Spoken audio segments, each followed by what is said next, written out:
O'sha toychog'imiz Toshkentga yetib keldi, osib savolingizga javob olasizlar, adam o'zlari ham shu yerda adi.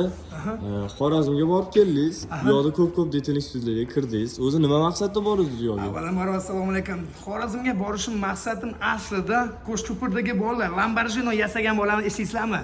O'sha bola bo'yicha men imенно borganman, chunki bu bolalar yangi proyekt, ya'ni suvda yuradigan Lamborghinini ishlab chiqarish proyektini olishgan. Ya'ni уже zakaz ham bor. O'sha proyektni o'rganib, xudo xolasa birgalashganmiz. Ko'rib boringlar, zo'r variant bo'ladi, chunki уже zakaz tushgan. 200 ta mashinaga imенно suvda yuradigan Lamborghini zakaz olganmiz. Undan tashqari qo'llab-quvvatlashinglarni so'rayman o'sha bolalarni, вообще zo'r proyekt bo'ladi.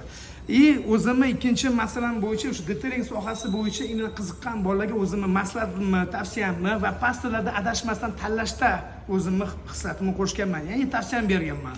Ko'rib hammasini assalomu alaykum qilib kelganman. Undan tashqari eng qiziq bo'lgan mavzu yangi chiqayotgan Damas'ni, ya'ni Damas 2 masalasi bo'yicha polniy ko'rib obzor qilib qilganman. O'sha mashinani xudo xolasa ko'rib borasizlar, sizga zo'r maslahat, o'sha Damas bo'yicha zo'r informatsiyani beraman.